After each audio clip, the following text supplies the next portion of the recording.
Okay, so I'm here today to talk to you all about the subcultural group of men who have sex with men in France. Now, specifically, obviously, the part of the world that we're focusing on here is France. Most of this presentation will focus on Paris as the central hub for this subcultural group because this is where they tend to convene, this is where they tend to interact with each other, and this is the political center as well as the social center of France and one of the largest activist cities in the world. So, to dive right in, I'm going to give you all some initial details about this subcultural group of men who have sex with men in France.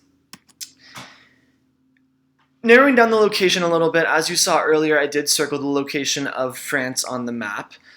Le Marais is one of the most accepting and open-minded cities with regards to LGBTQ communities across the world. It is where the gay men and women tend to congregate in Paris. It's a city which is vibrant, lively, lots going on there, and in fact it holds one of the largest pride parades in the world. Now, the Marais is very historically significant because it not only reflects the ideals of typical Parisian culture, but also reflects the changing ideals, the changing sentiments, and the changing views of French society as a whole. It's politically influential in that there's a lot of activism that happens here. One of the largest organizations for LGBTQ rights does most of their work here in corroboration with the French government. Now, being one of the arrondissements in Paris, it is very close to the central part of Paris where the government official business takes place.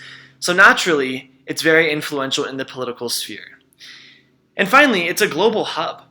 This place of the world is where many gay men tend to congregate and tend to come at least once in their life if they have the means to do so. There are many pubs, bars, clubs, hotels, etc. here that really reflects this culture that's so deeply ingrained in this area. Now, I mentioned that there were lots of bars and clubs, and in fact, in the Marais specifically, there are over 140 LGBTQ bars, clubs, hotels, restaurants, things like that in that area. Now, that's a massive number. The Marais is a small area of Paris, and the rest of Paris there's not much other gay-friendly, LGBTQ-friendly bars, clubs, hotels, etc. And just for reference, in San Francisco, there's about 250 gay bars, clubs, hotels, restaurants, things of the like, and that's for the entire city.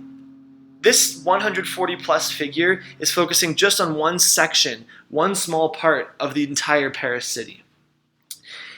It was noted in several articles that I read that the largest gay pride in Europe takes place here in Paris. The subcultural group here has they're allowed to have their voices be heard on a global platform. And going off of that, the people here are culturally active and socially vibrant. Like I was saying, there's a lot of activism that goes on here. And I don't know if you all know much about French culture, but it is a very, people who are French are so proud and vibrant to be proud to protect and to further their culture. Going a little bit further, I found this quote that really emphasizes the scale to which the Marais and the subcultural group of men who have sex with men in France is so significant in the world. It says, Paris competes with Berlin for the title of LGBT capital of Europe and ranks only second behind New York for the title of LGBT capital of the world. Now this is massive. This is not a place that people think of normally when they think of same-sex communities of people. Moving on, there's a major connection here to kinship and family, one of the course concepts that we covered deeply in our course. Now, across the world, obviously, if you're staying politically active or just even listening to what goes on in the news, gay marriage is a hot topic of discussion. Now, in France, gay marriage was fully legal way back in 2013. It became the 13th country worldwide, actually, to allow same-sex couples to marry. Now, this legislation applies both to metropolitan France as well as to French overseas departments and territories. Now, this is huge for same-sex communities because what it does is it allows people to redefine what family means. It allows them to integrate more fully and to further change and alter the historical context of French culture.